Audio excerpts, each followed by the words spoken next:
very warm welcome to the Canada News with your host Divya Rai. Now let's take a look on the headlines.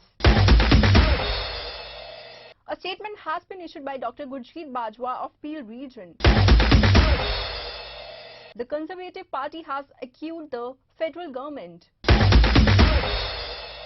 The Conservative Party leader Jasraj Singh Hallan alleged the government had closed its offices on religion freedom.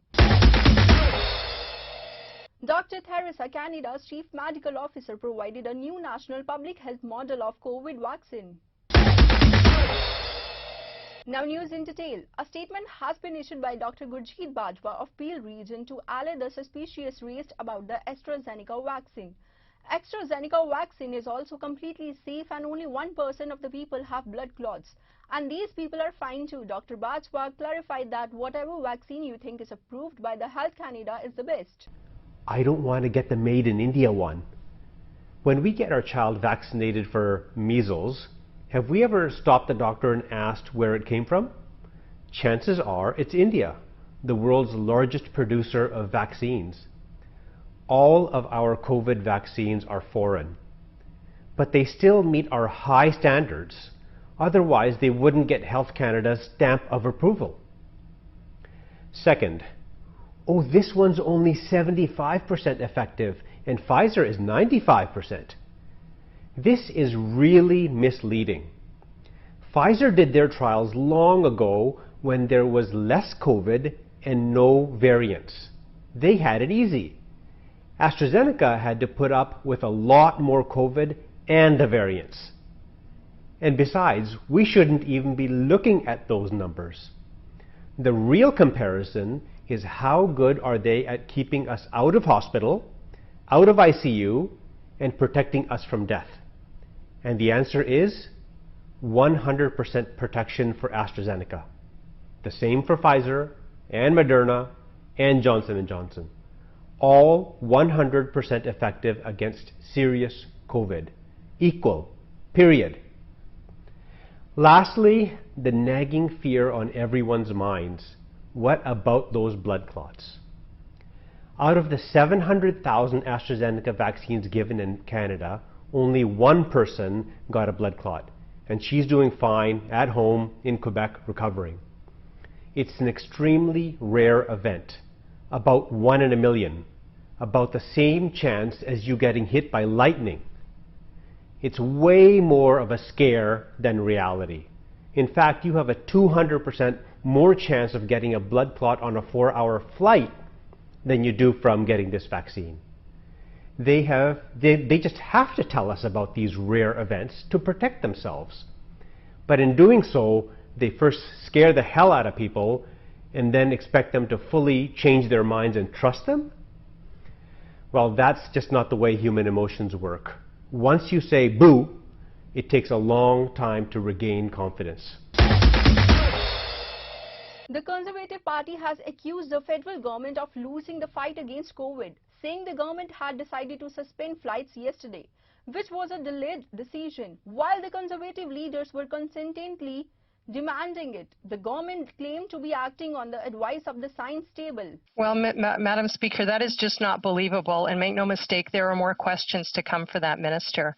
Speaker, Canada has been losing the fight against COVID-19 variants for months. Yesterday, the Prime Minister finally noticed, and he took some advice from our Conservative leader. But once again, it's too late for many Canadians. After a Brazilian variant outbreak ravaged British Columbia, after the Indian variant has been found in 3 provinces, how much longer will the third wave be in Canada because the Prime Minister was once again slow to act? The Honourable Minister. Mr. Speaker, when it comes to protecting Canadians, we have stepped up every single step of the way. Mr. Speaker, we have taken measures to protect Canadians, to put in place some of the strictest border measures around the world, and yesterday was no exception. It shows that we are committed to continuing to act, to do whatever it takes for as long as it takes. And Madam Speaker, we are going to get through this third wave together because Canadians are committed to doing so. Honourable Deputy Leader of the Official Opposition. Well, a month ago, when the Prime Minister was asked if border measures worked, his answer was simple: no, it actually doesn't work. And then he doubled down on that. In fact, since January 2020, and including yesterday, when we asked the Prime Minister if he would start to control flights coming to Canada, we got no for an answer. Well, yesterday, late in the day, the Prime Minister finally got a small ounce of what's just common sense to most, and he suspended flights from India and Pakistan. How many Canadians are going to be affected by COVID-19 because the Prime Minister was dreadfully late once again in making the right decision? The Honourable Minister. Merci, Madame la Présidente. Je remercie ma collègue pour. Thank you, Madam Speaker. I'd like to thank my colleague for the question. On this side of the House, Madam Speaker, we will always base our actions on scientific data. Conservative Party leader Jasraj Singh Hallan alleged that the government had closed its offices on religion freedom. The government was not doing anything for the Afghan Hindus and Sikhs and refugees from China. For Calgary Forest Lawn. This woke Liberal government ran and hid from voting when it came to standing up for those being persecuted for their religious beliefs, proving human rights mean nothing to them. This is the same government that shut down the Office of Religious Freedoms, after all. There has been no plan for persecuted minority groups like the Sikh and Hindu refugees in Afghanistan or the Muslim Uyghurs in Communist China. Why is this Prime Minister all talk and no action on standing up for religious freedoms at home and abroad? The Honourable Minister. Thank you, Madam Speaker. I very much appreciate the question because this government has actually extended the Office of Religious Freedoms and Beliefs, and we have taken it in a much broader way to integrate it with our international human rights obligations.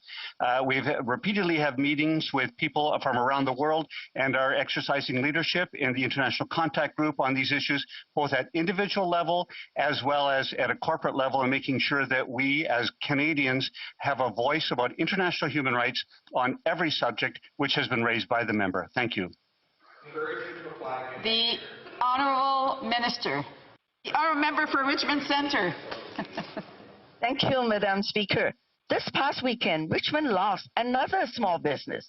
After nearly 50 years of faithful services to the community, Hanson Travel was forced to permanently close its doors due to the ongoing COVID-19 pandemic. Unfortunately, Mr. Lau is not alone.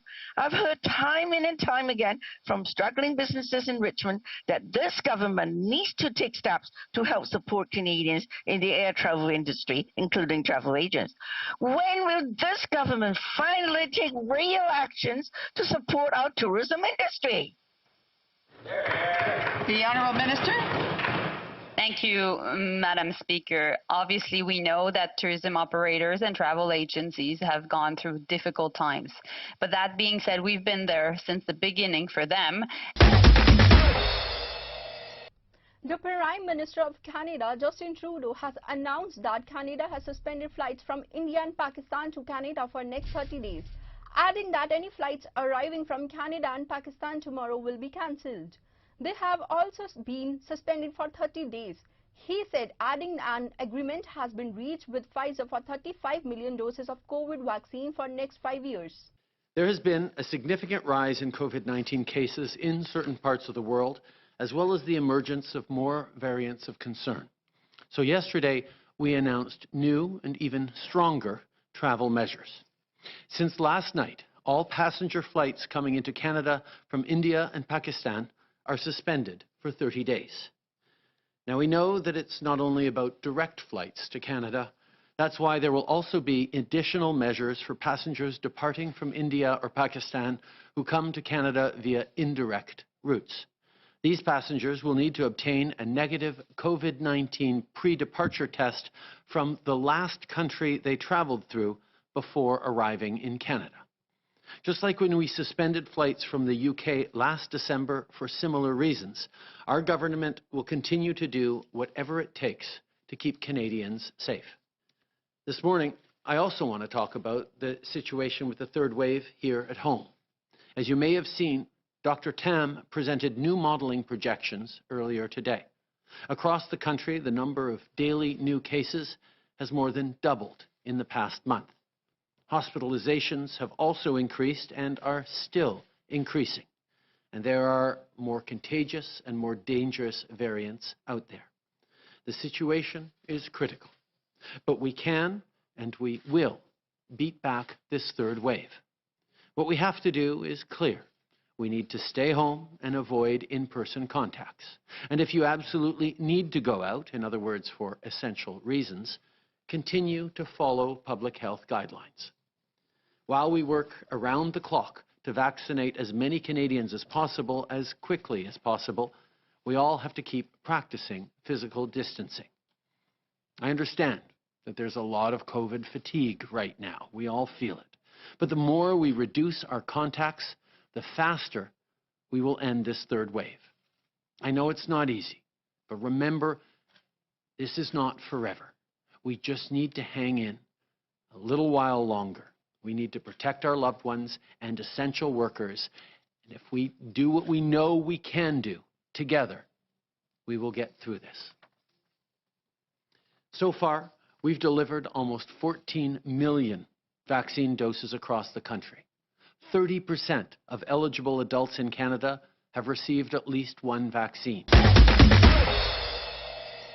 Dr. Theresa, Canada's Chief Medical Officer, provided a new national public health model COVID vaccine. He said 75% of the adults should get at least one COVID vaccine by the summer. He doubted that there would be an increase in COVID-19 cases when the ban was lifted. Today, we'll provide an update on the national epidemiology and modeling work that informs the ongoing management of COVID-19 in Canada. Trends have been discouraging in recent weeks, but there is a spark of good news, so please bear with us as we get to that. The recent milestone of 10 million COVID-19 vaccines administered is welcome news. However, elevated case counts and severe illness trends remind us we're still in a tight race between vaccines versus variants, and our actions matter. The total number of cumulative cases of COVID-19 now exceeds 1.15 million cases, which is an increase of more than 200,000 cases since the last modeling update a month ago.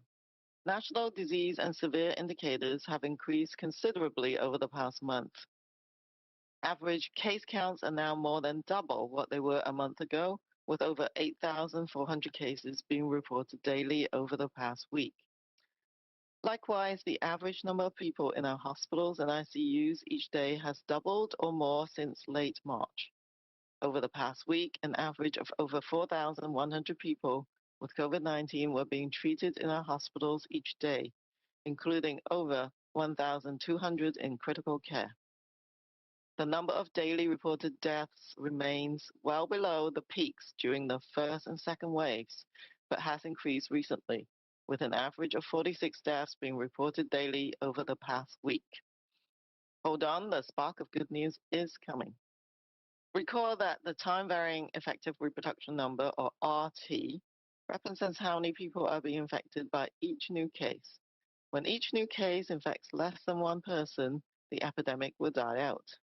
Nationally, the RT had been trending above 1 since early March, meaning every 100 cases in Canada will pass the virus to more than 100 others, and so on, rapidly increasing the size of the epidemic with each generation of spread.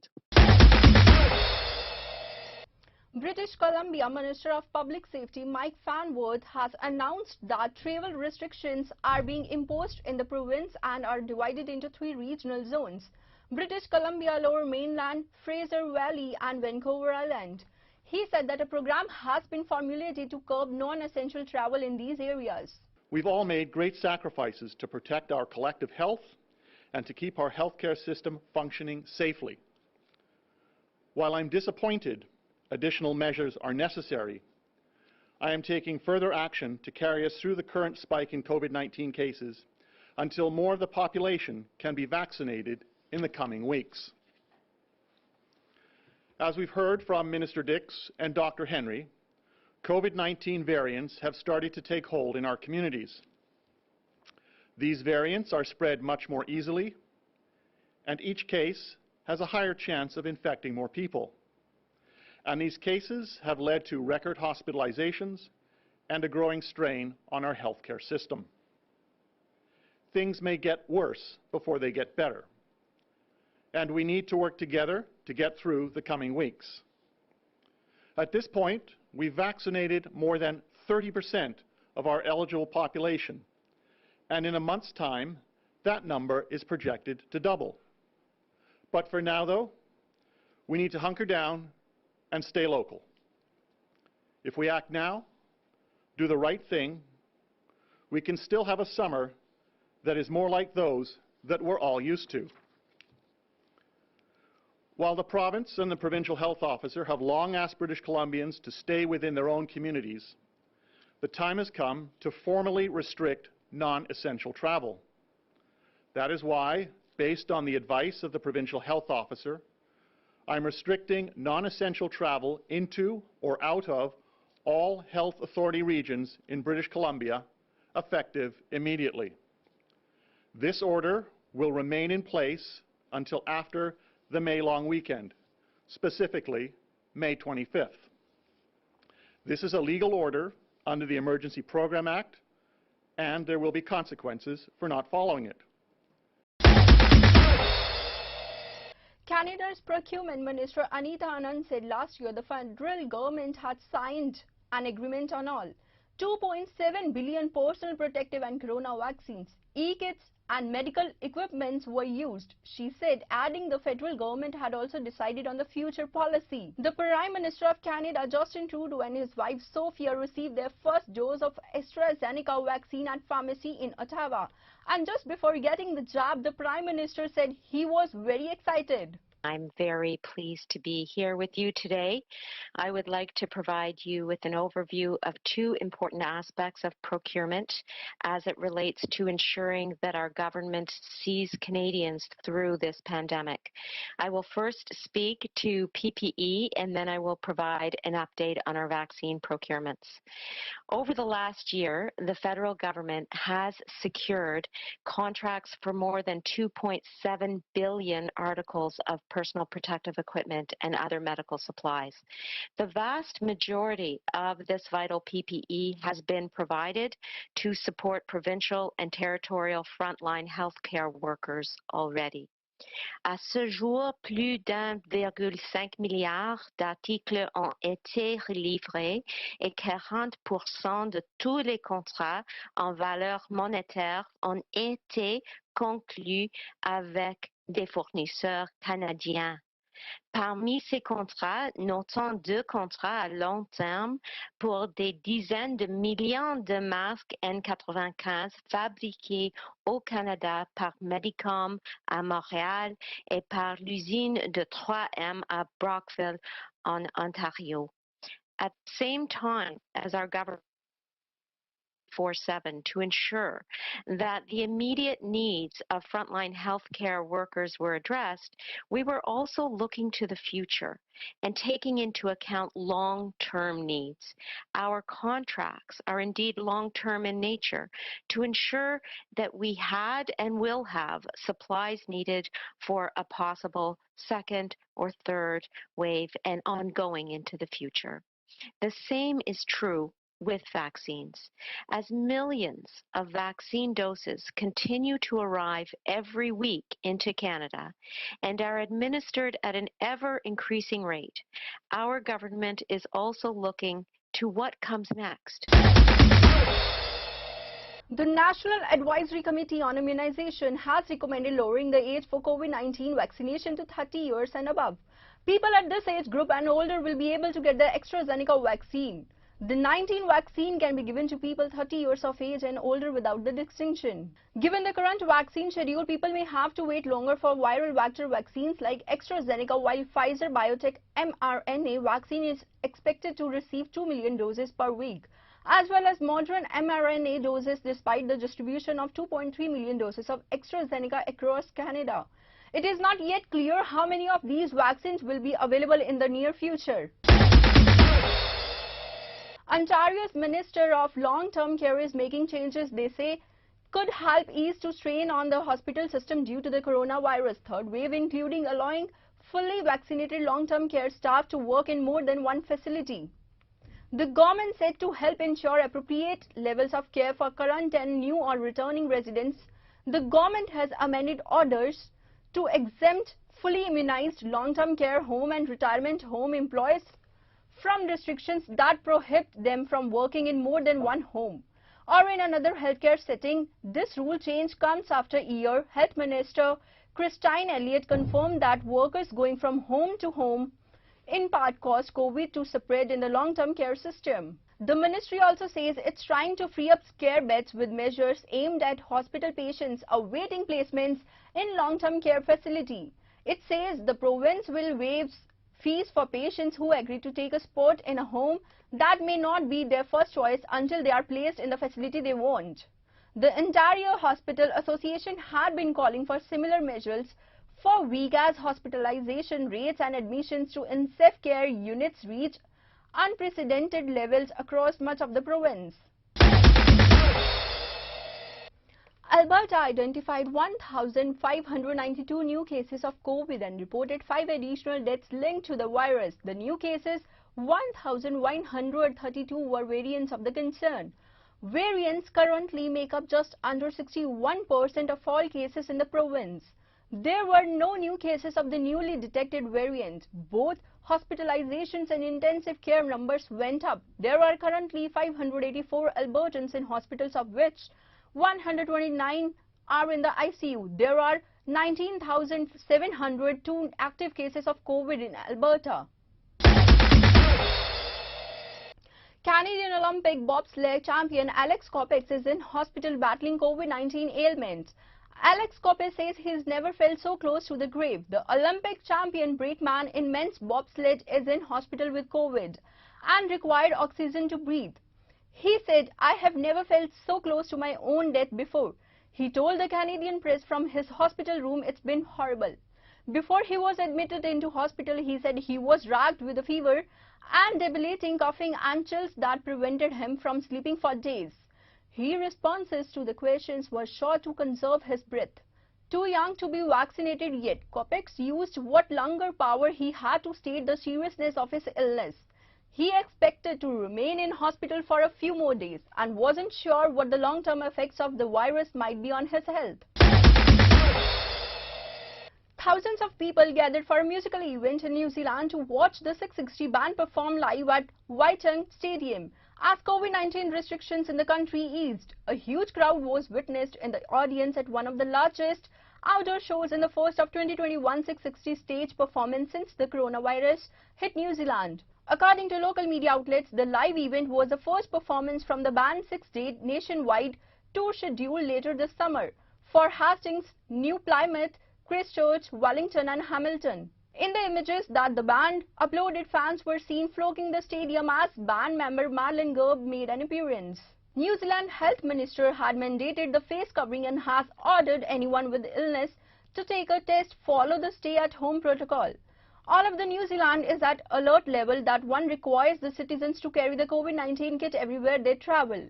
The country has instructed that all travelers into New Zealand must complete a 14-day stay in managed isolation or quarantine, and citizens from the UK and US must have a negative COVID-19 test. Despite the alert activated, pop Kiwis gathered at the concern, singing, pulling dance groups to the popular ballads and anthems. 20,000 strong fans attended the first sold-out show of 660. So that's all we have in this edition. Thanks for watching Chardi Kala Time TV. Stay tuned for more updated news.